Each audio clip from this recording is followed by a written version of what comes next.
Assalamualaikum warahmatullahi wabarakatuh. Bismillah wassalatu wassalamu ala rasulillah wa ala alihi wa sahbihi wa mawalah wa la hawla wa la quwata illa billahi wa ba'du. Alhamdulillah, segala puja dan puji hanya milik Allah subhanahu wa ta'ala. Salawat dan juga salam kita hadiahkan kepada Rasul kita Nabi besar Muhammad sallallahu alaihi wa ala alihi wasallam. Pembahasan di pagi hari ini sesuai dengan yang kita janjikan atau sesuai dengan permintaan, kita akan membahas tentang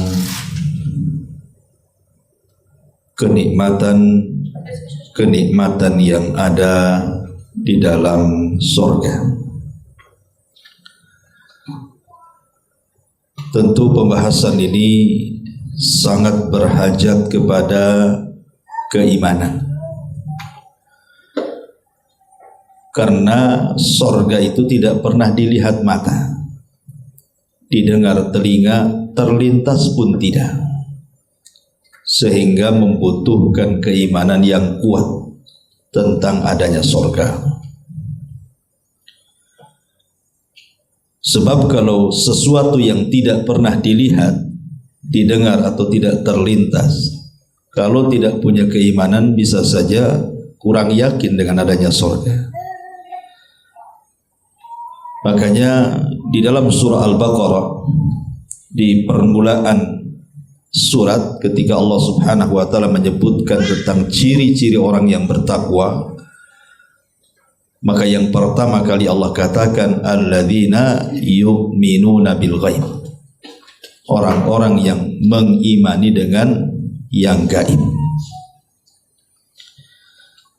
Ma'asyiral muslimin wal muslimat rahimani wa rahimakumullah. Kita tahu bahwa seorang mukmin tidak mungkin kenyang untuk melakukan amal soleh sampai betul-betul kedua kakinya menginjak surga. Kalau hanya satu kaki masuk ke dalam surga, tapi kaki satunya belum masuk ke dalam surga, seorang mukmin belum puas. Itulah yang dirasakan oleh Abu Bakar Siddiq radhiyallahu anhu. Kata Abu Bakar, kalau kakiku baru satu masuk ke dalam surga dan yang lainnya belum, maka aku belum merasa aman, kecuali dua-duanya betul-betul masuk ke dalam surga. Sebelum kita bentangkan tentang apa saja kenikmatan surga itu, sedikit kita akan bicara tentang bagaimana salafun saleh, para salaf, mereka sangat merindukan tentang surga. Sebut saja di zaman Nabi sallallahu alaihi wasallam ada seorang sahabat namanya Rabi'ah ibnu Ka'ab radhiyallahu anhu. Rabi'ah ibn Ka'ab ini anak remaja, belum pun dia dewasa, masih remaja, si anak-anak. Dia suka membantu Nabi sallallahu alaihi wasallam, terutama menyediakan tempat wudu dan juga air wudu beliau, ataupun hal-hal yang berkaitan dengan kebutuhan Nabi sallallahu alaihi wasallam. Sampai terkadang di malam hari beliau tidak tidur, takut satu hari Nabi sallallahu alaihi wasallam memanggil dia dan berhajat memerlukan sesuatu. Jadi karena melihat kebaikan Rabi'ah ibn Ka'ab ini, ingat Nabi itu tidak pernah melupakan kebaikan orang. Beda dengan kita, kadang kita ini mudah kali itu melupakan kebaikan orang. Walaupun sebaik apapun kita awalnya, kalau ada konflik itu rasanya di mata kita dia itu belum pernah berbuat baik. Itu kalau kita. Tapi Nabi SAW mengajarkan namanya jazaul ihsan ilal ihsan. Balasan kebaikan itu ya dibalas dengan kebaikan yang sama atau lebih kalau bisa. Jadi Nabi SAW mengatakan kepada Rabi'ah ibn Ka'ab radhiyallahu anhu dan mengatakan, ya Rabi'ah, kalau engkau ingin menghendaki sesuatu, salini ma syi'ta, mintalah sesukamu kepadaku. Kira-kira mau apa? Kira-kira anak-anak remaja di zaman sekarang ini, kalau digitukan pertanyaan orang tuanya, nah, pokoknya anak SMP lah ya kan, kira-kira nih kalau abimu mau memberikan sesuatu, kau minta apa? Kira-kira minta apa tuh anak sekarang? Samsung, kan itu ya. Mintanya itu ya handphone, iPhone, Apple gitu ya. Itu anak sekarang tuh. Tapi Rabi'ah ibn Ka'ab ini ketika ditanya oleh Nabi SAW minta apa, jawabannya mungkin bagi dia luar biasa. Bagi dia biasa, tapi bagi kita luar biasa. Karena anak ini masih kecil, anak-anak remaja, belum pun dewasa. Dia mengatakan di hadapan Rasul, inni uridu ma'aka fil jannah. Rasul, saya hanya ingin menjadi temanmu di surga. Kan luar biasa, anak remaja ketika ditanya karena kebaikannya kepada Rasul, jawabannya inni uridu ma'aka fil jannah. Saya ingin bersamamu di surga. Maka Nabi SAW, awa ghaira dzalik, ada yang lain selain itu? Dia mengatakan tidak, hanya itu. Maka Nabi SAW mengatakan, fa inni ala nafsika bi kathratis sujud. Kalau begitu, bantulah keinginanmu dengan cara perbanyak sujud. Maksudnya perbanyak salat. Masa sejak itulah Rabi'ah ibn Ka'ab tidak pernah meninggalkan qiyamul lail. Tapi lihat, ini gambaran anak remaja loh di zaman Rasul. Bukan orang tua gitu. Anak remaja. Dia ingin menjadi teman Nabi SAW di surga. Ini satu kisah. Kisah yang lain adalah datang daripada Ukasah ibn Mihsan. Ketika Nabi SAW bermimpi, kemudian mimpinya diceritakan di hadapan para sahabat, dan mimpinya seorang Nabi tentu wahyu, di mana dia melihat umatnya di padang mahsyar, di mana umatnya adalah umat terbanyak, bahkan mengalahkan umat Nabi Musa. Umat Nabi Musa, Bani Israel itu kan banyak, tapi rupanya umat Nabi SAW jauh lebih banyak dibandingkan Bani Israel, umatnya Nabi Musa. Kemudian dikatakan kepada Nabi SAW, di antara umatmu itu ada sab'una alfan yadkhulunal jannah bighairi hisabin wala adab. Di antara umatmu wahai Muhammad ada 70.000 yang akan masuk surga tanpa hisab dan adab. Ketika itu para sahabat Nabi SAW mengira-ngira siapa yang 70.000 itu. Ada sebagian mereka memprediksi bahwa jangan-jangan yang 70.000 itu anak-anak para sahabat yang tidak pernah menyekutukan Allah. Yang lain mengatakan ini itu macam-macam. Tapi Nabi SAW mulai menjelaskan yang dimaksud 70.000 itu artinya bukan orang, tetapi siapapun yang tersifati dengan 4 sifat. Pertama, orang-orang yang tidak minta diruqyah, alladzina la yastarqun. Yang kedua, orang-orang yang tidak diminta kai, pengobatan dengan sistem besi yang dipanaskan, wala yaktawun, tidak menggunakan kai. Kemudian yang ketiga, wala yatatayyarun, tidak tatayyur, menjadikan sesuatu itu untung atau buntung hanya karena suara atau sesuatu yang dilihat, yang didengar, yang dimimpikan, atau apa namanya. Dan yang keempat, wa ala rabbihim yatawakkalun, dan orang-orang yang senantiasa tawakal kepada Allah. Ketika Nabi SAW menyebutkan 4 kriteria ini, tiba-tiba seorang sahabat namanya Ukasha ibn Mihsan berdiri dan mengatakan, "Ya Rasulullah, doakan aku termasuk yang 70.000 itu." Maka Rasul mengatakan, "Anta minhum." Kalau begitu engkau termasuk mereka. Ketika Rasul mengatakan kepada Ukasha, "Engkau termasuk mereka," semua sahabat berdiri mengatakan, "Kami juga wahai Rasul, doakan." Tapi Rasul mengatakan, "Sabaqakum biha Ukasha." Oh, tidak bisa, Ukasha sudah mendahulukan kalian semuanya. Lihat bagaimana para sahabat Nabi SAW kalau sudah disebut sorga, oh, rebutan mereka. Rebutan. Zaman sekarang mau disebut sorga pun nyantai-nyantai aja kan itu. Karena kurang tertarik mungkin orang-orang sekarang dengan sorga. Ya. Ini yang kedua. Yang ketiga, ada seorang sahabat namanya Umair ibnul Hammam. Umair ibnu al-Hammam radhiyallahu anhu. Saat perang Badar, Umair ibn Hammam ini di tangannya memegang beberapa kurma. Kemudian Nabi SAW membacakan ayat tentang keluasan sorga. Kata Nabi SAW, Allah berfirman bahwa sorga yang dijanjikan kepada orang-orang yang beriman itu adalah luasnya selangit dan sebumi. Wasari'u ila maghfiratin mir rabbikum wa jannatin arduhas samawati wal ardu uiddat lil muttaqin.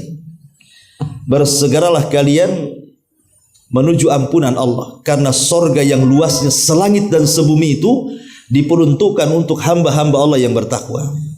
Umair ibn Hammam ketika mendengar bahwa sorga itu seluas langit dan bumi, datang kepada Nabi dan mengatakan, "Rasul, betul sorga itu seluas langit dan bumi?" Kata Rasul, "Ya, seluas langit dan bumi."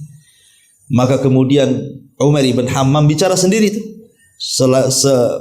Ketika itu memandang kurma yang ada di tangannya dan mengatakan, "Kalau seandainya kurma ini masih di tangan dan aku masih hidup setelah peperangan, tentu ini hidup yang akan melelahkan." Kemudian dibuang kurma itu, kemudian dia pun masuk ke medan perang dan faqatala faqutila. Dia pun berperang dan akhirnya dia pun terbunuh mati syahid.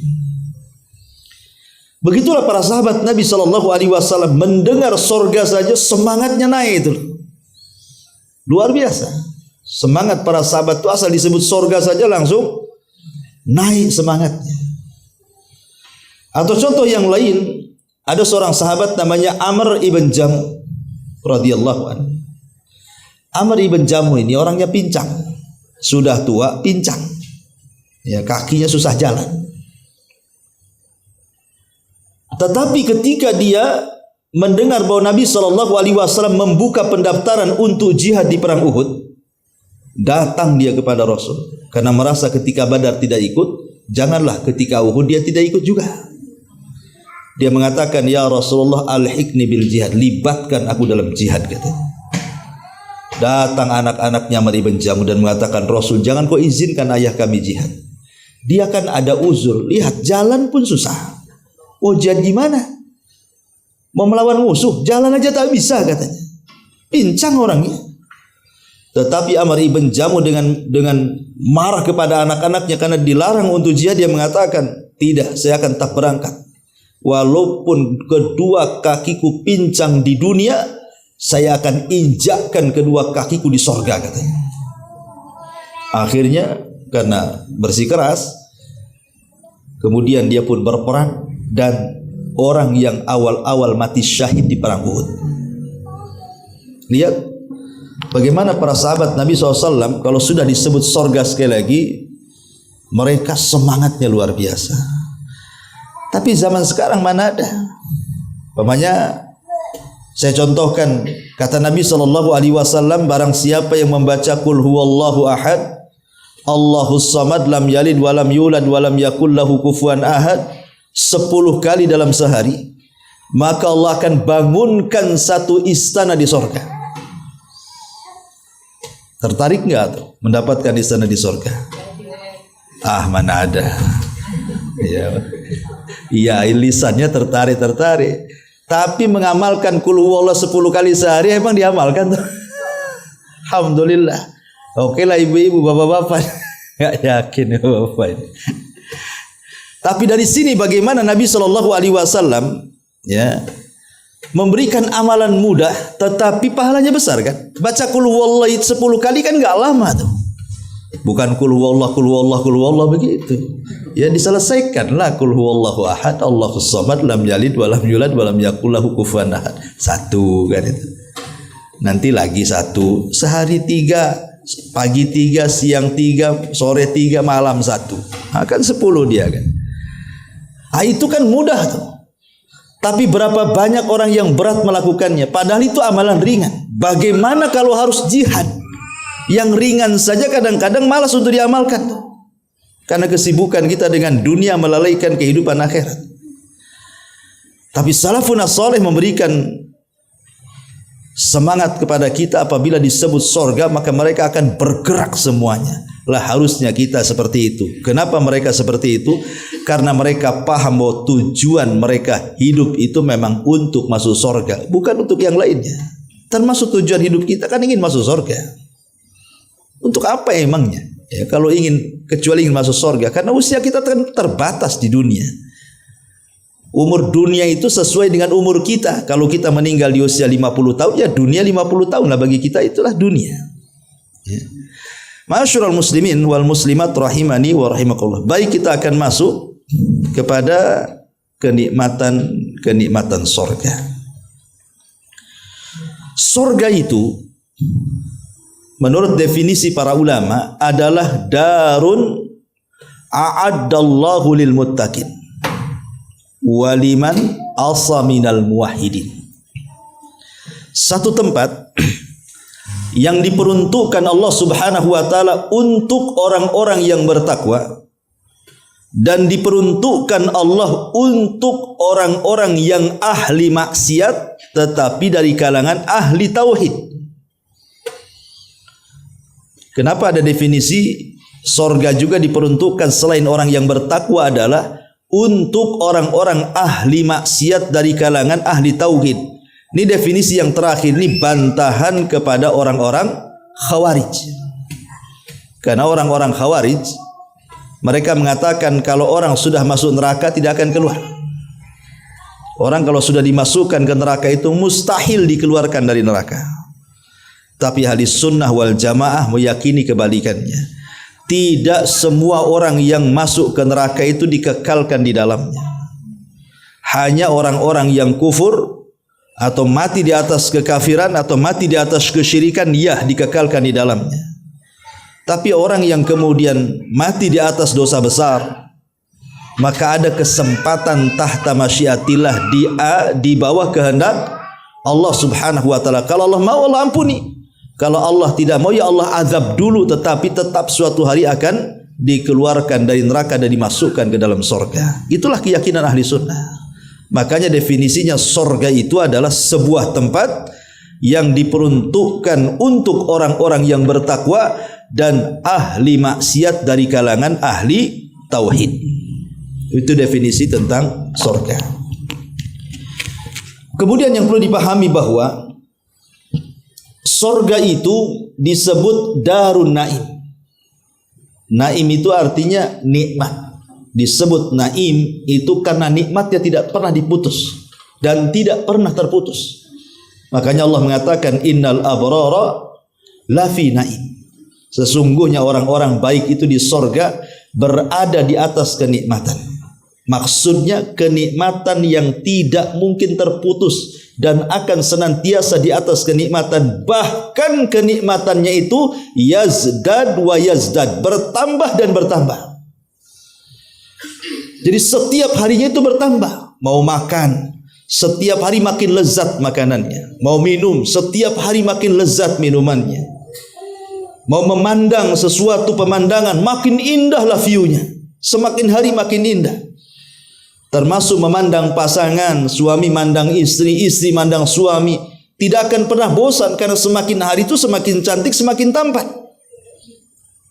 Coba sekarang Ya, mungkin yang usia-usia 50, dulu waktu 20 tahun mandang istri masih cantik lah kan.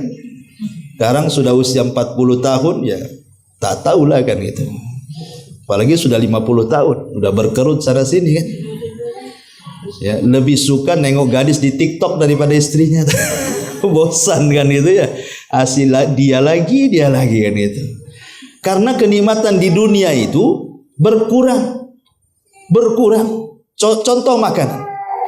Kalau ibu masak masakan, ketika baru dimasak itu masih hangat itu enak gitu ya, segar kan. Tapi kalau sudah dingin, ya kemudian sudah lama, apalagi sudah 1 hari 2 hari, tak bisa dimakan lah. Kadang-kadang dibuang ke tong sampah. Kalau dimakan jadi penyakit. Itu makanan di dunia. Tuh minuman juga sama. Kita buat apa namanya teh obeng atau apa gitu ya. Gak usah diminum 1 minggu. Taruh aja di meja tuh.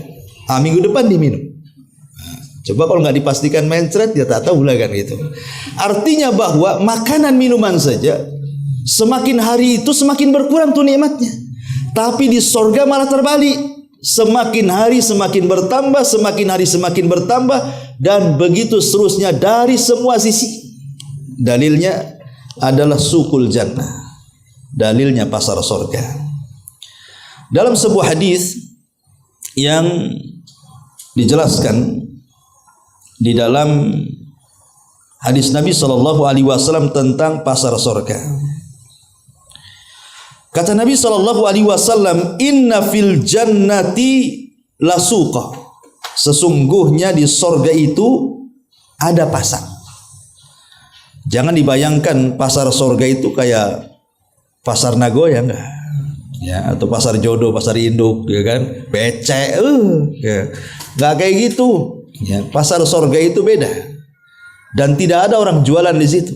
Tidak berisik, tidak rame. Kalau pasar di Batam mencaci, memaki, sumpah palsu ada semua di situ. Kata Nabi SAW, inna fil jannati lasuqa. Sesungguhnya di sorga itu ada pasar. Ya'tunaha kulla jum'atin. Yang didatangi oleh para penghuni sorga itu setiap hari Jumat. Maksudnya istilah Jumat itu ada hanya di dunia. Kalau di sorga itu bukan istilah Jumat, tetapi yaumul masjid. Ya, di dunia disebut hari Jumat, kalau di sorga disebut hari masjid. Disebut masjid itu artinya tambahan nikmat. Kemudian kata Nabi SAW, fatahubburi hashimal fatakhussu fi wujuhihim wa thiyabihim fayazdaduna husnan wa jamala. Kata Nabi SAW, tiba-tiba bertiuplah angin dari utara mengenai wajah dan pakaian penduduk sorga, hingga mereka semakin indah dan semakin tampan. Fayarji'una ila ahlihim. Mereka pun kemudian pulang menemui pasangan-pasangan mereka. Wa qad izdadu husnan wa jamala. Dan telah bertambah keindahan dan ketampanannya. Fayaqulu lahum ahluhum. Ketika berjumpa dengan istrinya, dengan pasangannya, apa kata istrinya? Wallahi laqad izdaztum ba'dana husnan wa jamala. Sungguh aku lihat suamiku kok semakin indah dan semakin tampan.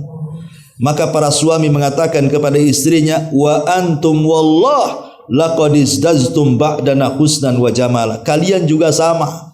Makin cantik, makin indah, makin molek, makin membuat tertarik, dan begitu seterusnya. Jadi setiap hari Jumat itu ada perubahan pada diri fisik kita, baik yang laki-laki atau perempuan. Ya. Dan itu cukup dengan apa? Dihempaskan angin dari utara yang membawa debu. Kemudian angin itu menghempas badan dan pakaian kita, itu berubah semuanya tuh. Makin tampan setiap minggunya tuh, makin cantik, makin tampan, makin cantik. Begitulah kehidupan dunia. Makin lama di sorga makin indah. Tapi di dunia ini kan tidak. Makin lama di dunia makin gak jelas. Ya. Waktu 20 tahun ngaca itu udah kepedean tuh. Sekarang mau ngaca, kacanya mau dipentung sama dia. Itu gak pede lagi ya. Udah 40, 50 udah susah itu, ngilangi kerut itu susah. Ya, kalau punya duit banyak itu kalau bisa disuntik sana suntik sini sampai miring tuh mukanya tuh. Ya, penuh dengan silikon. Itu di dunia memang seperti itu. Di dunia itu tidak ada yang kekal kenikmatan. Mau makanan, mau minuman, mau pakaian, mau fisik, mau kecantikan, mau ketampanan, tidak ada yang kekal di dunia ini. Semua pasti ada masa berhentinya. Tetapi lihat penduduk sorga itu hanya perlu ke pasar. Kemudian pulang dari pasar nunggu angin, kemudian keterpa angin sudah berubah semuanya. Luar biasa. Masuk pasar, keluar pasar jadi ganteng. Ah, coba di sini. Ya, cari pasar, masuk pasar aja istri. Makin ganteng tuh makin mengkerut. Rata-rata Bu, kalau suami diajak ke pasar itu enggak mau. Suami itu mau ngantar sampai parkiran saja biasanya. Ya kan? Ah, masuk sendirilah sana kata. Gitu. Karena ibu-ibu biasanya keluar dari pasar yang ditulis tadi beli, yang tidak ditulis pula banyak pula yang dibeli. Makanya stres. Laki-laki makanya jatah. Ah, ini yang dibeli ya, jangan lupa kan itu.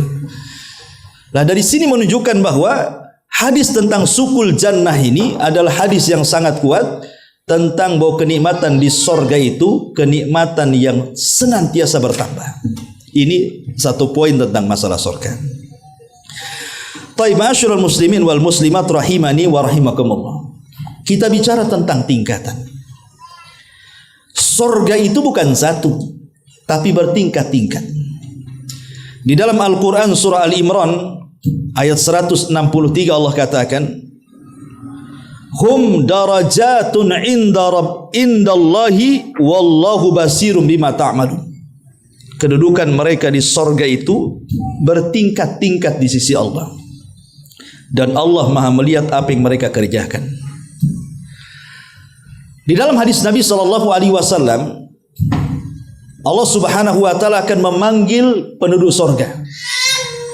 Kemudian Allah Subhanahu wa Ta'ala akan katakan kepada penduduk sorga itu, Iqra wartaq, bacalah Al-Quran dan naiklah kau ke atas.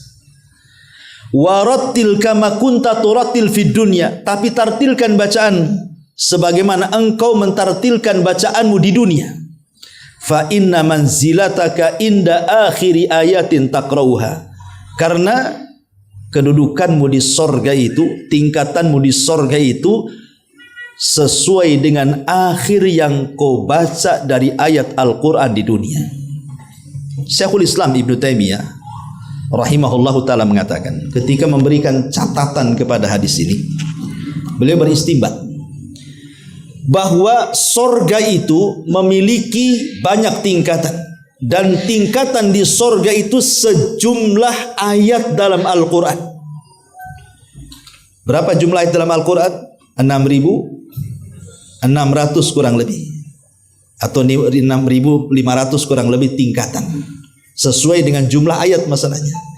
Tapi ada sebagian ulama mengatakan bukan sesuai jumlah ayat, tetapi sesuai dengan jumlah huruf. Bayangkan, kalau sesuai dengan jumlah huruf, berapa tingkatan tuh?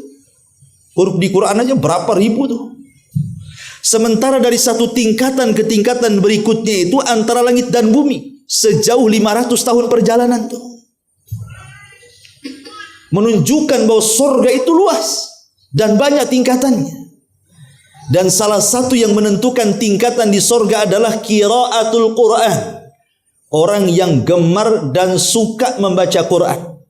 Karena dalam hadis ini Allah akan memanggil para penghafal Quran, orang-orang yang hobi membaca Quran. Kemudian Allah katakan, baca Quran, menunjukkan bahwa Quran itu dibaca sampai ke surga. Bukan hanya di dunia saja kita baca Quran, ke surga pun kita baca Quran. Karena Allah mengatakan, bacalah Al-Quran, naik. Maksudnya naik itu terbanglah kau, cari tingkatanmu. Ketika naik itu sambil baca Quran, tartilkan bacaanmu sebagaimana kau tartilkan di dunia. Nanti engkau akan berhenti di tingkatan disesuaikan dengan akhir yang kau baca ayat di dunia. Disitulah tingkatanmu katanya. Subhanallah ya. Ini tingkatan di sorga itu luar biasa. Dan tentunya makin tinggi tingkatan makin indah. Makin tinggi itu makin indah. Ya, tapi makin bawah ya indah juga, tapi tidak seindah dengan yang di atas. Makanya orang-orang yang dapat tingkatan surga di bawah, Tidak mungkin dia naik ke atas. Tapi orang-orang yang berada di atas memungkinkan turun ke bawah. Ya, orang yang dapat tingkatan di bawah, dia tidak bisa naik ke atas. Tapi orang-orang yang ada di atas memungkinkan dia turun ke bawah. Karena nanti di sorga itu, pada satu hari, satu waktu itu, seluruh penduduk sorga akan berkumpul. Semua penduduk sorga akan berkumpul di satu tempat. Kira-kira di mana? Di tingkatan keberapa? Ya di tingkatan paling rendah lah. Karena kalau berkumpul di tingkatan yang paling tinggi, yang di bawah tidak mungkin naik ke atas kan gitu. Tetapi kalau perkumpulannya di sorga yang paling rendah, otomatis yang di atas pasti bisa turun ke bawah. Ya logikanya kan begitu. Maka Allah Subhanahu wa taala akan datang kepada penduduk sorga di balik hijab, dan hijabnya Allah itu nur, dalam riwayat nar, cahaya ataupun api, yang kalau dibuka terbakar satu dunia ini. Tapi di sorga Allah berikan kekuatan. Ketika Allah Subhanahu wa taala bicara tuh di balik hijab itu, apa kata Allah? Allah mengatakan, ini hari tambahan nikmat untuk kalian. Salini ma syi'tum hadza yaumun mazid. Mintalah sesuka kalian, ini hari tambahan nikmat untuk kalian. Penduduk sorga ini bingung, ikhwan. Kenapa bingung? Karena kenikmatan di sorga itu serendah-rendahnya saja. Orang yang terakhir keluar dari neraka dan terakhir pula masuk sorga, ketika berada di pintu sorga, dia melihat celah-celah sorga itu. Kemudian dia mengatakan, ya Rabb, masukkan aku ke sorga, masukkan aku ke sorga. Dan dia sangka sorga sudah penuh. Itu yang terakhir masuk sorga. Kemudian Allah mengatakan gini, wahai hambaku, berangan-anganlah. Kira-kira nih, mau enggak aku kasih engkau kenikmatan seolah-olah engkau jadi raja ketika engkau berada di dunia. Sebutkan raja di dunia itu siapa yang paling enak? Sulaiman, Zulkarnain, atau siapa? Ya. Kemudian dia menghayal, ketika sampai mentok hafal hayalannya, kata Allah Subhanahu wa taala, aku berikan engkau 10 kali lipat dari hayalanmu, katanya. Lah, ini paling rendah tuh. Diberikan 10 kali lipat hayalannya. Bagaimana paling tinggi? Ya. Makanya kemudian mereka mengatakan, ya Rabb, alam tubayyid wujuhana wa tudkhilana al-jannah wa tubaiduna anin nar. Bukankah kau sudah memutihkan wajah kami, kau masukkan kami ke sorga, kau keluarkan kami dari neraka, apalagi kenikmatan yang lebih besar daripada ini? Cukup ya Rabb. Gimana tidak cukup? Kenikmatan sorga itu semuanya ada. Ya. Tapi Allah itu karim, tetap mendesak, minta. Boleh jadi ada permintaan yang lain dari kalian. Mereka sampai bingung mau minta apa. Kalau di dunia kan spontanitas tuh, nggak bingung lagi. Kira-kira minta apa? Minta uang, Ustaz. Nah, langsung, nggak ada lagi bingung-bingung. Berapa? Sekian. Itu ya jawabannya. Tapi di sorga bingung karena semua sudah ada. Tapi Allah mendesak terus, minta-minta. Akhirnya berdirilah Nabi Adam dan mengatakan, kata Adam kepada orang-orang yang ada di sorga, mintalah kepada Allah agar Allah memberikan redhonya kepada kalian. Sebab kalau Allah murka, maka Allah akan keluarkan kalian sebagaimana dulu Allah keluarkan aku dari sorga. Akhirnya seluruh penduduk sorga mengatakan, ya Rabb, mintalah keridhoanmu agar kami bisa tinggal di sorga selamanya. Maka Allah izinkan. Kemudian Allah Karim masih bertanya juga, salini ma syi'tum. Minta lagi, kira-kira apa yang kalian minta? Semua penduduk sorga bingung lagi, apa lagi ya Rabb? Sudah cukup ya Rabb. Bukankah kau sudah memutihkan wajah kami, mengeluarkan kami dari neraka, memasukkan kami ke sorga? Itu sudah cukup. Kata Allah, salini ma syi'tum, tetap minta. Didesak minta lagi apa kira-kira? Ketika itulah Nabi Musa berdiri. Kata Nabi Musa kepada penduduk sorga, mintalah kepada Allah agar kalian bisa melihat wajah Allah. Karena di dunia, kata Nabi Musa, aku pernah meminta, tapi Allah katakan, lantarani, engkau tidak bisa melihatku. Akhirnya seluruh penduduk sorga mereka bangkit dan mengatakan, ya Rabb, perlihatkan wajahmu. Maka ketika keinginan sorga serentak, penduduk sorga mengatakan ingin melihat wajah Allah, maka Allah buka tabirnya yang merupakan cahaya atau api itu. Maka seluruh penduduk sorga mampu melihat Allah, sebagaimana Rasul mengatakan, innakum satarawna rabbakum kama tarawna al-qamara lailata badrin la tudhamuna syai'an li ru'yati. Kalian akan melihat Rabb kalian seperti melihat purnama, tidak berdesak-desakan sedikit pun untuk melihat wajah Allah Subhanahu wa taala. Kata penduduk sorga, demi Allah tidak ada kenikmatan terbesar melebihi ru'yatullahi azza wa jalla, melihat Allah Subhanahu wa taala. Jadi kenikmatan tertinggi di sorga itu mampu melihat Sang Pencipta yang menciptakan kita, Allah Subhanahu wa taala, melebihi kenikmatan sorga itu sendiri. Ini kan luar biasa. Ya, kembali bahwa di sorga itu memiliki tingkatan-tingkatan yang luar biasa. Ya. Ma'asyiral muslimat wal muslimin rahimani wa rahimakumullah. Taib, ketika manusia berada di pintu-pintu sorga, dan pintu sorga itu jumlahnya berapa? 8. Pintu neraka jumlahnya 7. Kenapa pintu sorga lebih banyak dan pintu neraka sedikit? Untuk menunjukkan bahwa kasih sayang Allah lebih luas dibandingkan murkanya, bahwa ampunan Allah Subhanahu wa taala lebih luas dibandingkan kemarahannya. Makanya pintu sorga dilebihkan 1, pintu neraka 7, pintu sorga 8. Ya. Dan pintu sorga itu disesuaikan dengan masing-masing kebiasaan aktivitas ibadah ketika di dunia. Kalau ketika di dunia dia rajin sholat, maka dia akan masuk dari pintu sholat. Kalau dia rajin puasa, maka akan masuk dari pintu Rayyan. Kalau dia ahli sedekah, maka akan masuk dari pintu sedekah. Kalau dia ahli jihad, maka akan masuk dari pintu jihad. Dan begitu seterusnya. Karena manusia itu kan di dunia ini kan ada yang dilebihkan ibadahnya dan tidak dilebihkan dari ibadah yang lainnya kan. Ada orang kalau sholat malam itu Masya Allah mudah dia bangun, mudah dia tahajud. Giliran puasa tak bisa laparan orangnya.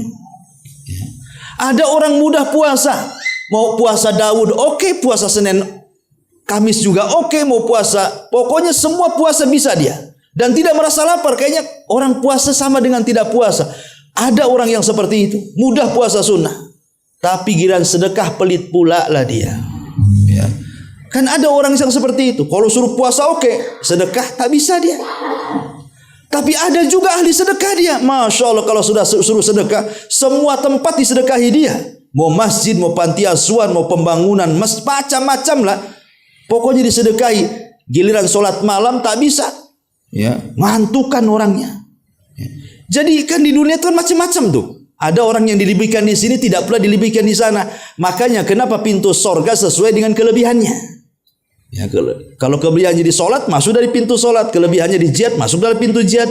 Dan begitu seterusnya. Ya. Masalahnya ketika mereka sudah berada di pintu sorga, tidak ada satu pintu sorga yang terbuka. Berusaha dibuka pun tidak bisa. Karena malaikat tidak mengizinkan untuk membukanya. Semua para nabi tidak bisa membukanya kecuali Nabi kita Muhammad sallallahu alaihi wasallam. Mulailah dia mendekat pintu sorga, kemudian dia mengetuk pintu sorga. Assalamualaikum. Maka kemudian malaikat Ridwan mengucapkan, menjawab salam, waalaikumsalam. Man, siapa engkau? Maka Rasul mengatakan, ana Muhammad. Tawadhu Rasul, tidak menyebut titelnya, tidak mengatakan saya nabi, saya rasul, saya ulul azmi, tidak, saya Muhammad. Dan ini harusnya jadi pelajaran kepada kita. Ya, dalam bentuk tawadhu itu ketika orang tidak menonjolkan titelnya, kedudukan dan pangkatnya. Kenalkan, saya Komjen. Namanya nggak disebut, Komjennya disebut. Ya. Kenalkan saya RT. Baru RT aja RT disebutkan gitu ya. Namanya nggak mau. Lah, saya RW, itu paling rendah. Nggak usah disebut jabatan. Sebut siapa namanya. Langsung saya Pak Anu. Selesai. Nanti lama-lama tahu sendiri kan. Oh, rupanya RT dia. Kan kena prank dia. Artinya bahwa Nabi SAW mengajarkan tawadhu. Ketika ditanya tidak disebutkan detailnya, dia akan nanya nama. Siapa namamu? Saya RT loh. Saya nanya nama kok malah dijawab detailnya. Jadi Rasulullah SAW sesuai pertanyaan, man siapa? Saya Muhammad ibn Abdullah. Kemudian kata malaikat Ridwan mengatakan, bika umirtu alla aftah li ahadin qablaka ya Muhammad. Karenamu, kata malaikat Ridwan, aku dilarang Allah untuk membuka pintu sorga kecuali kau yang minta. Karena kau yang minta, maka malaikat Ridwan memerintahkan semua malaikat penjaga pintu sorga untuk membuka semua pintu. Kemudian masing-masing pintu ada yang berteriak sesuai dengan nama pintunya. Kalau orang-orang yang ahli solat, ya ahlas salah, hei ahli solat di sini, jangan ke situ. Nah gitu maksudnya. Nanti ahli solat berkumpul di pintu solat dan begitu seterusnya. Ya. Ketika kemudian semua sudah masuk ke dalam sorga, tidak ada yang tersisa. Dan ahli nar juga sudah masuk ke dalam nerakanya. Ahli jannah sudah masuk ke dalam sorganya.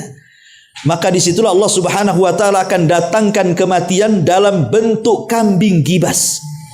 Jadi kematian itu dibentuk dalam bentuk kambing.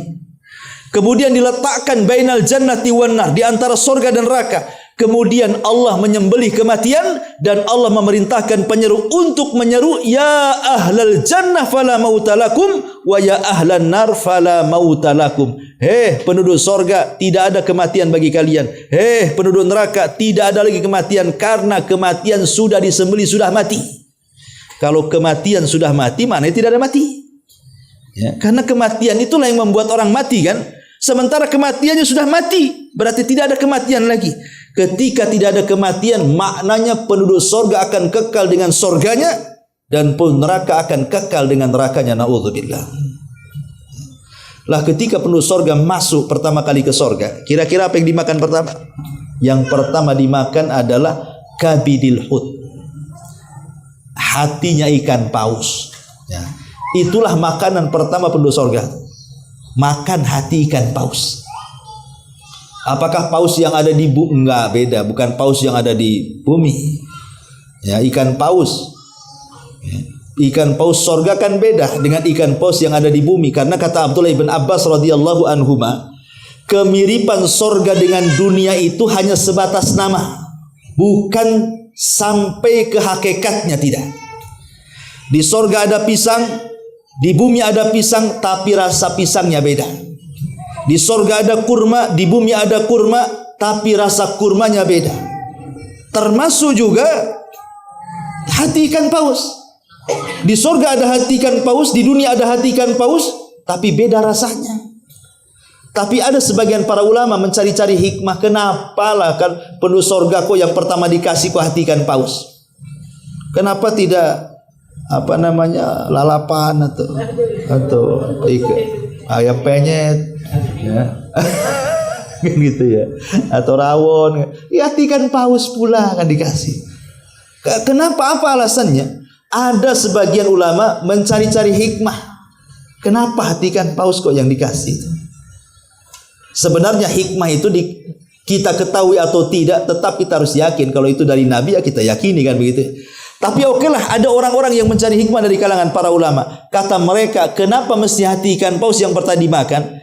Karena penduduk sorga itu yang masuk ke dalam sorga, mereka sudah melakukan perjalanan panjang yang melelahkan. Mulai dari dibangkitkan, kemudian berkumpul di padang mahsyar, kemudian ada hisab, kemudian penampakan amal, kemudian ada mizan, kemudian pengambilan catatan, kemudian ada kisos, macam-macam. Itu kan perjalanan yang sangat panjang dan melelahkan. Sehingga kemudian ketika mereka memakan hati ikan paus itu bisa kemudian menghilangkan seluruh kepenatan dan keperitan yang pernah dilaluinya. Ya, jadi hati ikan paus itu juga bisa menghilangkan semua kepenatan.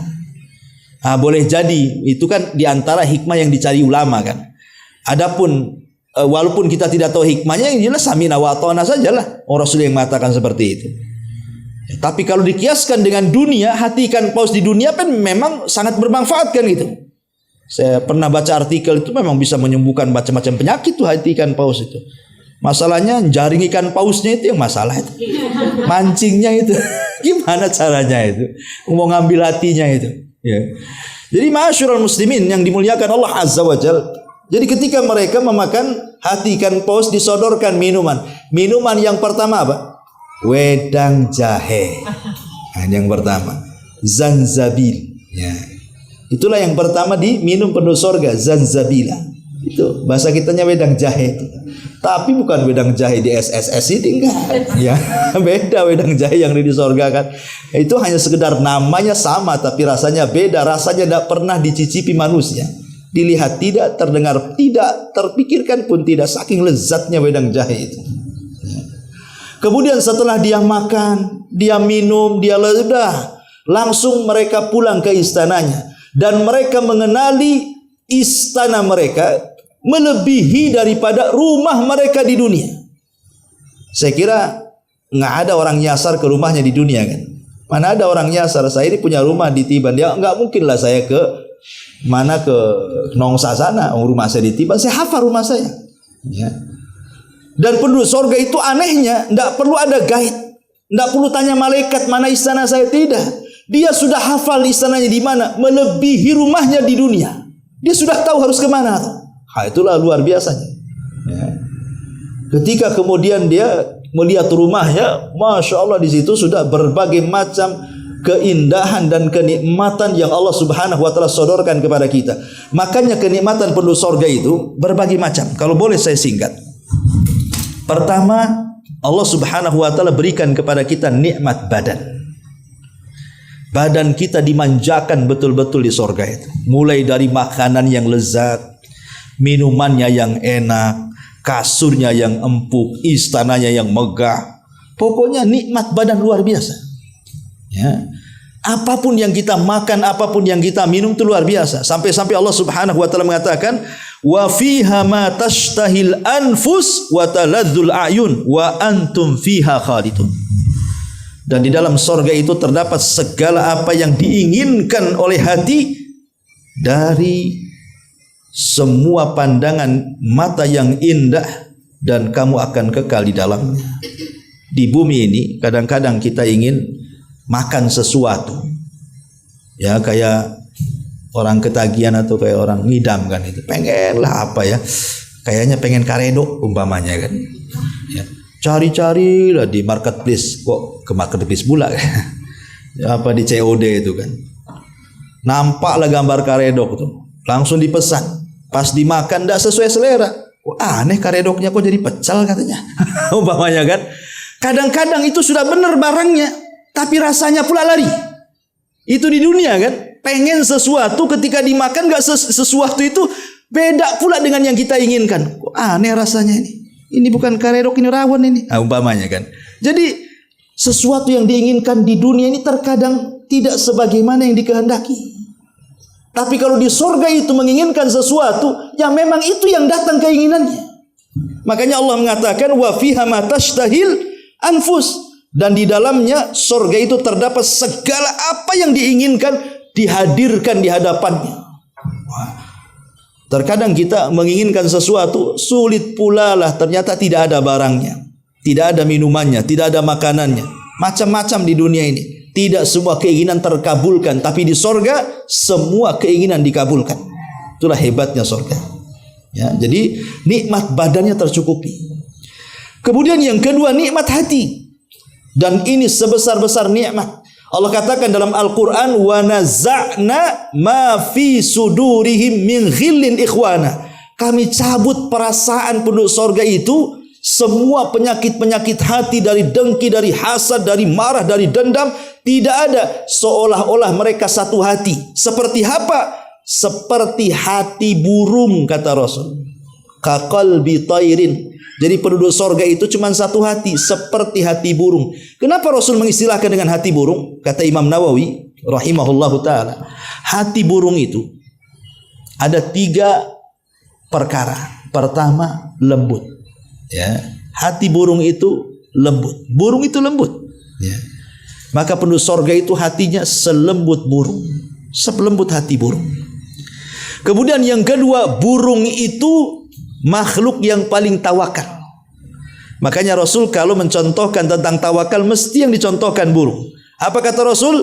Lau antum tatawakkaluna 'ala Allah haqqa tawakkulih laruziktum kama yurzaqut thair. Kalau kalian betul-betul tawakal, maka kalian akan diberikan rizki seperti burung yang aku berikan rizki. Keluar dari sarangnya, lapar, kembali sudah kenyang dan bisa memberi makan anak-anaknya.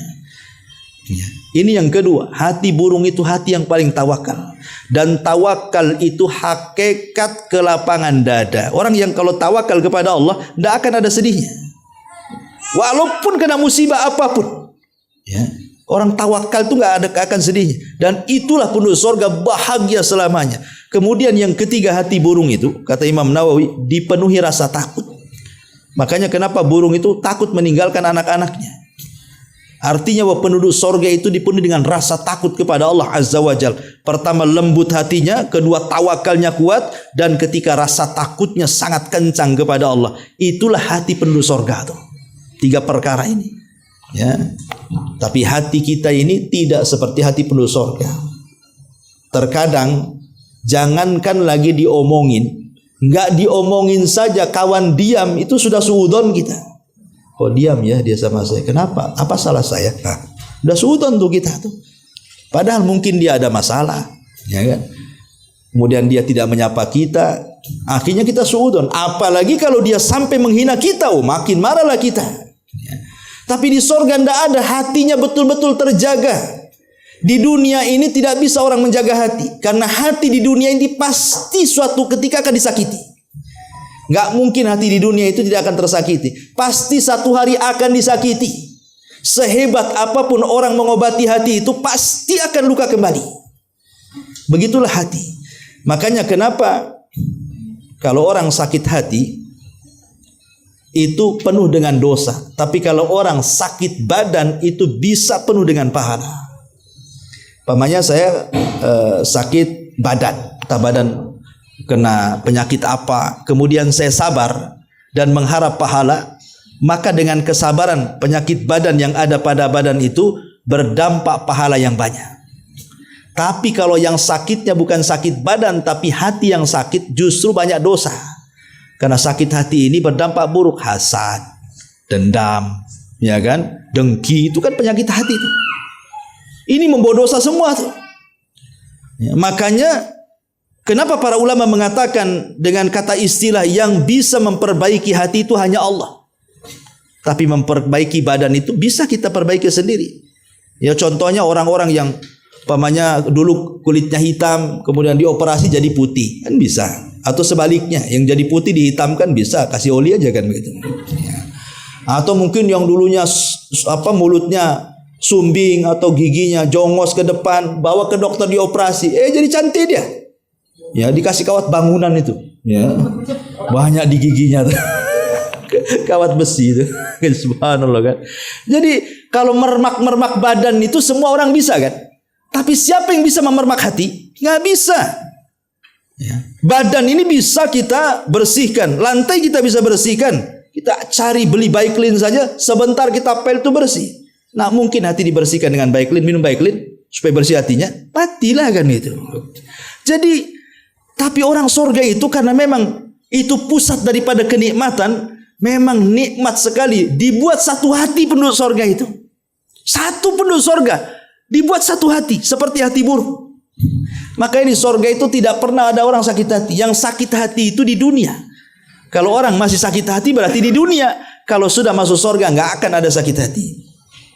Ini yang kedua. Yang ketiga pikiran.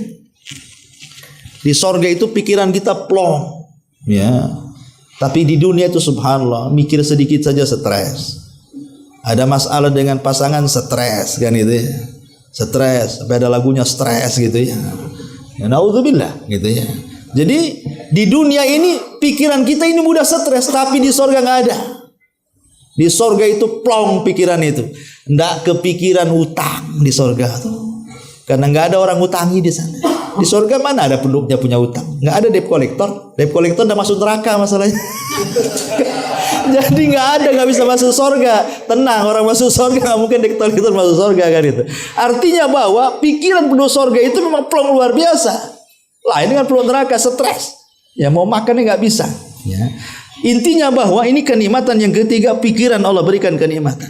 Kemudian termasuk juga panca indera, mata, juga diberikan kenikmatan sendiri, telinga diberikan kenikmatan sendiri, lisan diberikan kenikmatan sendiri, penciuman. Subhanallah, ya.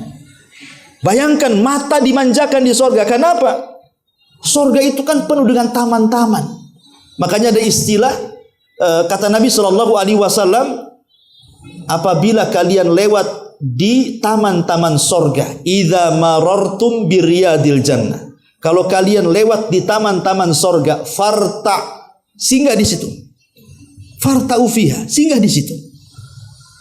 Artinya bahwa sorga itu taman, dan kita lihat kan taman-taman itu kalau dibentuk dengan cara yang indah, dengan miniatur yang bagus gitu ya, dengan bunga-bunga dan macam-macamnya, itu apalagi sorga. Pandangan kita ini kayaknya dimanjakan dengan penglihatan yang luar biasa. Belum lagi tempat-tempat di atas. Ya, ada satu ghurab itu disebutkan dalam hadis itu, di mana yura dhahiruha batinuha wa batinuha dhahiruha. Jadi nampak dari luar ke dalam, dari dalam keluar, artinya rumah kaca, dan itu ada di atas. Dari situ kita bisa memandang semua keindahan sorga. Betul-betul mata kita dinikmati. Kemudian telinga tidak pernah melihat, mendengar perkataan-perkataan yang berbau dosa, perkataan-perkataan yang tidak ada faedahnya. Semua perkataan ahli sorga itu adalah salam keselamatan. Makanya sorga itu darus salam.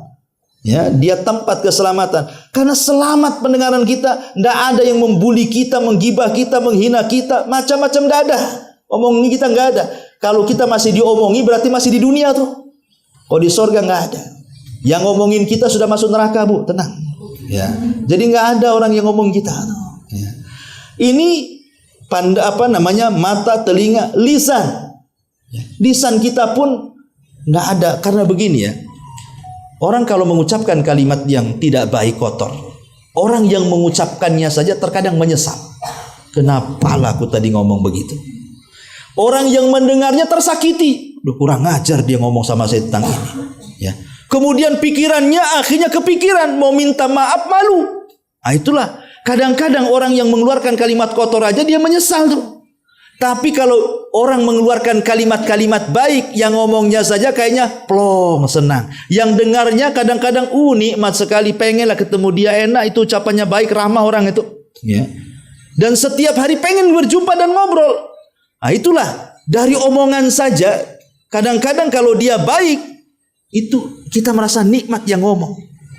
Kalau kita ngomong jelek, yang ngomongnya saja kadang-kadang menyesal. Kenapa saya tadi ngomong begitu? Akhirnya dia tersinggung dengan saya. Padahal saya tidak sadar ngomong begitu. Padahal sadar, sudah dirancang di rumahnya tuh. Kadang-kadang orang itu tidak disadari ucapannya itu menyakiti orang. Tapi di sorga subhanallah, Allah berikan tuh ucapan-ucapan yang indah. Termasuk juga tempat tinggal. Ya. Rumah semua dari emas dan dari perak, istananya sampai ke pohon-pohon batangnya dari emas. Kata Nabi Shallallahu Alaihi Wasallam, tidak ada pohon di surga kecuali batangnya dari emas tuh. Batangnya dari emas. Ya, kalau sekarang ada masjid kok kubahnya warna kuning, itu dicat emas nih. Bukan emas, dicat emas. Boleh jadi ada emasnya, tapi nggak sedikit kan itu. Ya, dan kalau ada masjid kubahnya emas, dia besok diambil orang lah. Datang tuh pemulung diambil walaupun ke atas. Intinya bahwa disitulah kenikmatan-kenikmatan yang luar biasa. Oke, untuk mengakhiri karena waktu juga. Satu hadis Nabi Shallallahu Alaihi Wasallam, atau dua hadis. Dengan singkat, hadis dari Abi Sa'id Al-Khudri radhiyallahu anhu, Nabi SAW mengatakan, "Idza dakhala ahlul jannah al-jannah, yunadi munadin." Apabila penduduk sorga masuk ke dalam sorga, maka Allah akan kirim penyeru. Apa seruannya? 4 seruan. 1. Innalakum antahyau fala tamutu abada. 1. Kalian akan tetap hidup dan kalian tidak akan pernah mati selamanya. 2. Ya. Innalakum antasihu fala tasqamu abada. Kalian akan tetap sehat dan tidak akan disentuh penyakit selamanya. 3. Fa innalakum antashibbu fala tahramu abada. Kalian akan senantiasa dimudahkan dan tidak pernah akan dituakan selamanya. Dan yang terakhir, wa innalakum antan amu fala tab'asu abada, dan kalian akan selalu merasakan nikmat dan tidak pernah disentuh dengan keputusasaan selamanya. Lihat, ini 4 nikmat yang luar biasa kan. Pertama, hidup terus dan tidak akan pernah mati. Terkadang ada orang stres gara-gara mikir mati, Bu. Ada orang stres itu mikir mati aja. Takut saya mati, Ustaz kan. Ya semua takutlah mati. Tapi ada orang yang stres gara-gara mikir kematian.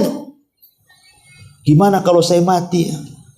Atau belum mati aja dia mengatakan, ini kalau sudah tua saya sakit, siapa yang ngerawat saya? Oh, kepikiran tuh. Ada orang-orang yang kepikirannya sampai menyetreskan dia tuh. Kalau bisa mati mendadak saja. Tapi mikir, oh nggak mau juga saya mati katanya.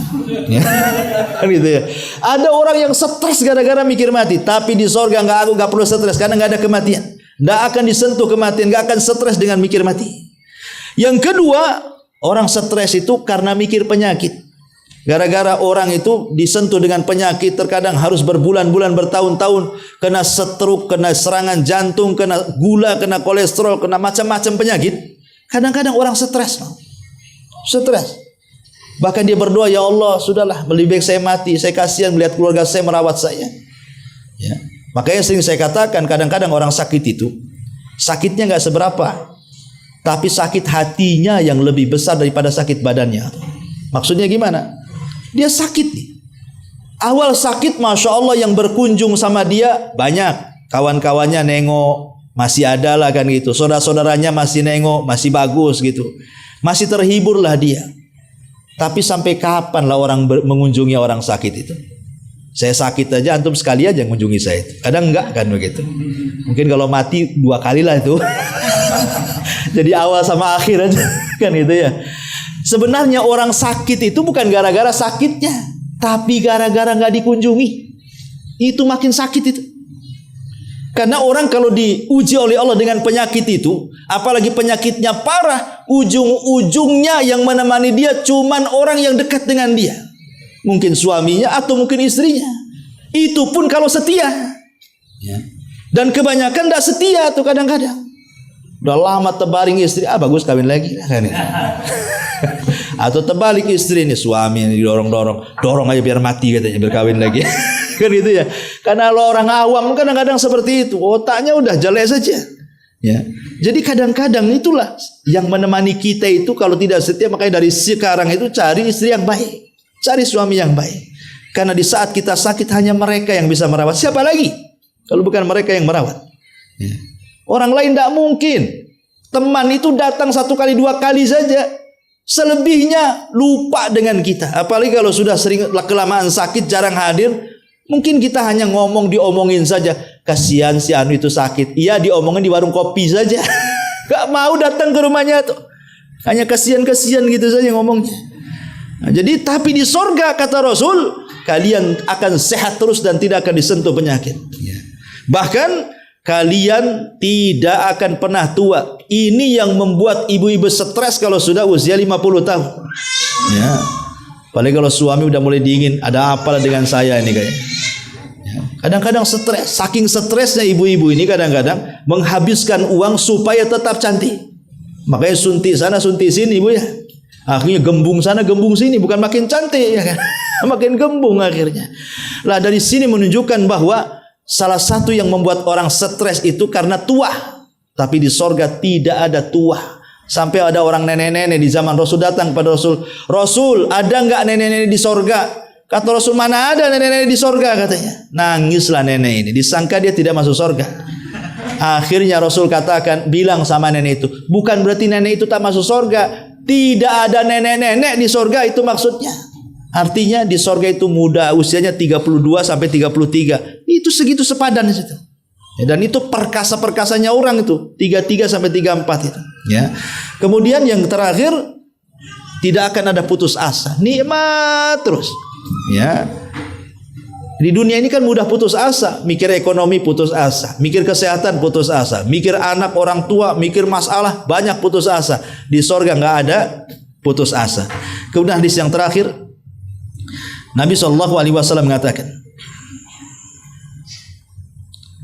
Dari Abi Hurairah radhiyallahu an, dari Nabi sallallahu alaihi wasallam, "Idza inna ahlal jannati ya'kuluna fiha wa yashrabuna wa la yatfuluna wa la yabuluna wa la yataghawwatuna wa la yamtakhituna qalu fama balut ta'am qala jusha wa rashkhun karashhil miski yalhamuna at-tasbiha wat tahmida kama tulhimuna nafsa." Kata Nabi sallallahu alaihi wasallam, sesungguhnya penduduk sorga itu makan dan minum di dalamnya. Mereka tidak meludah, satu. Mereka tidak kencing, dua. Mereka tidak buang air besar, tiga. Mereka tidak mengeluarkan dahak, empat. Dan para sahabat bertanya, lalu orang makan minum tidak buang hajat itu kemana perginya? Makanya ada orang yang tanya, Ustaz, di sorga itu ada toilet Ustaz, katanya. Ada toilet katanya. Ini jawabannya, yang nggak ada di sorga toilet, ngapain cari toilet di sorga? Kan gitu. Cari toiletnya di sini nih, banyak toilet di dunia. Kata Nabi Shallallahu Alaihi Wasallam bersabda, buang hajatnya diganti dengan sendawa dan keringat sewangi misik. Ya, kata Rasul, buang hajatnya itu sendawa. Ya, dan juga dikeluarkan dengan cara berkeringat. Keringatnya bau misik. Subhanallah ya. Mereka diilhamkan bertasbih dan bertahmid sebagaimana kalian bernafas. Ya. Jadi makan terus, minum terus, tapi tidak pernah buang hajat. Coba bayangkan di dunia ya, makan minum tidak buang hajat, apa nggak jadi penyakit tuh? Jadi kembung kan? Ada orang berak keras itu sampai stres tuh. Oh, nggak keluar sampai akhirnya diobati ke dokter juga tuh. Itu di dunia, makan terus, minum terus bahaya kalau nggak buang hajat. Tapi di sorga subhanallah, buang hajatnya sudah keringat, keringatnya pula bau misik. Kalau buang hajat kita kan baunya sesuai yang kita makan, Bu ya. Jengkol lain lagi baunya, petai lain lagi ya, sesuai dengan yang kita makan lah intinya. Tapi kalau di dunia di sorga itu luar biasa, semua misik. Ya. Artinya tidak ada toilet, ya itulah keringatnya. Dan keringatnya aja wanginya luar biasa. Ya, kemudian sendawa itu saja. Ya, kadang-kadang kita ini kalau umpamanya lagi kumpul bersama orang, tiba-tiba ada orang buang dahak kecerot gitu kan, karena jijik kita, kadang-kadang mau muntah kita dibuatnya.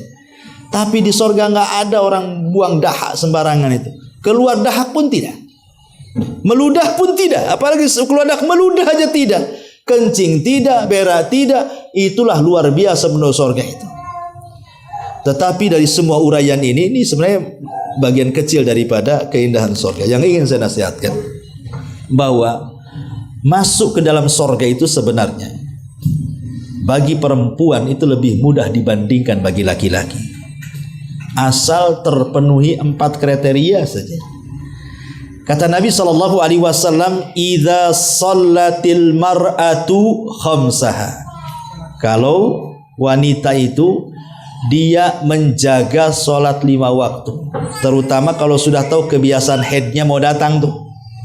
Kan tahulah di akhir-akhir bulan mesti tahulah mama ini kan kapan mau haid.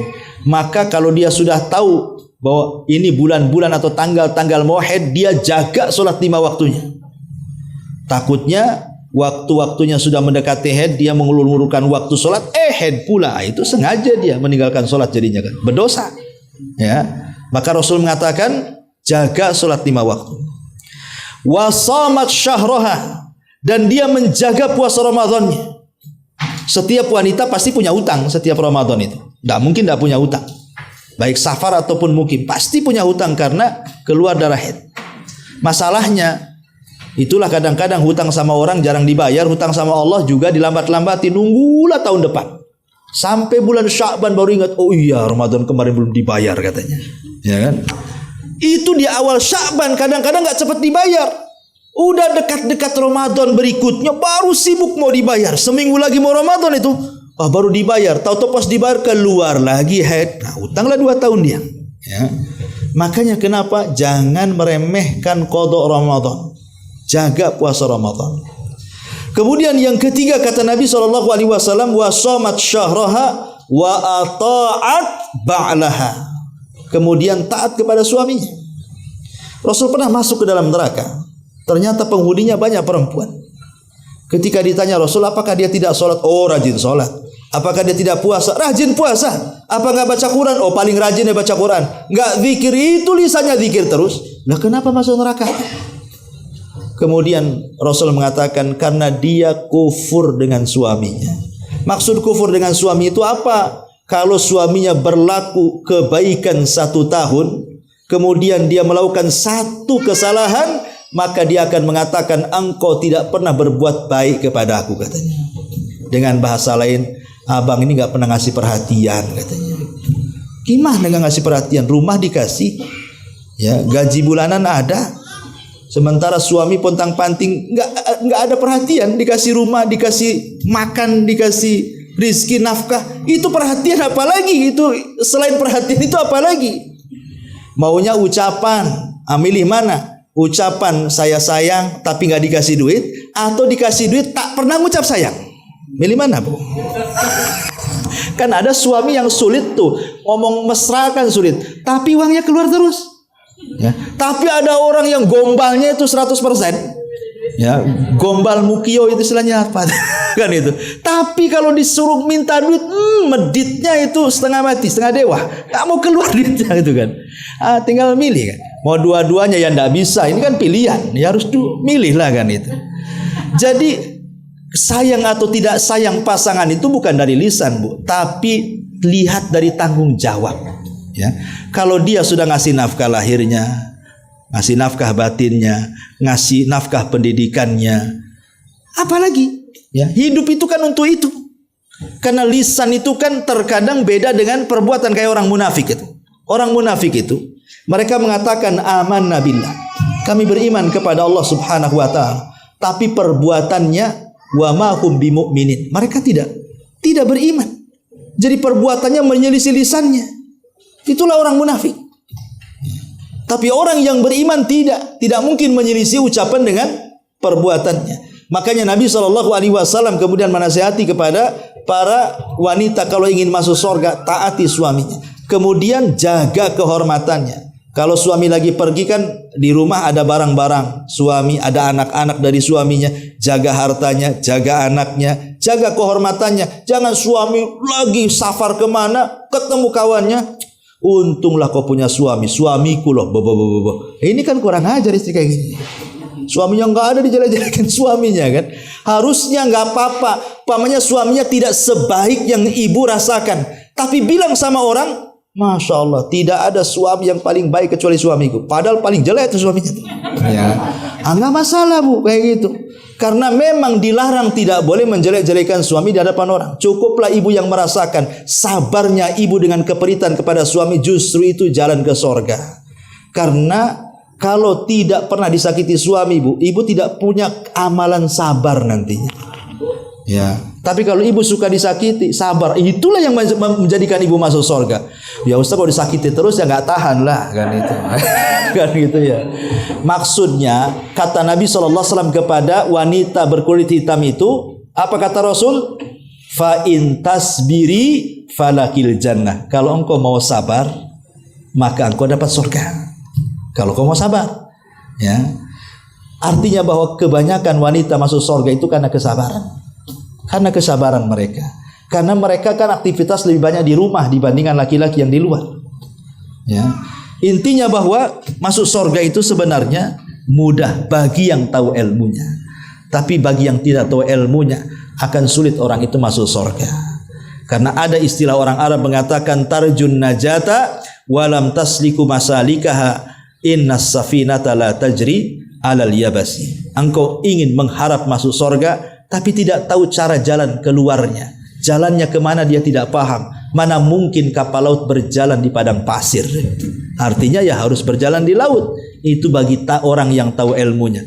Maka teruslah belajar Karena dengan ilmu itulah seseorang bisa memudahkan masuk surga. Saya tutup dengan hadis Nabi SAW, man salaka tariqan yaltamisu fihi ilma sahalallahu bihi tariqan ilal jannah. Barang siapa yang meniti sebuah jalan dalam rangka mencari ilmu agama, maka Allah mudahkan jalannya menuju surga. Afwan, tidak ada tanya jawab karena saya harus pergi. Subhanakallahumma bihamdika asyhadu an la ilaha illa anta astaghfiruka wa atubu ilaik. Allahu ta'ala alam. Assalamualaikum warahmatullahi wabarakatuh.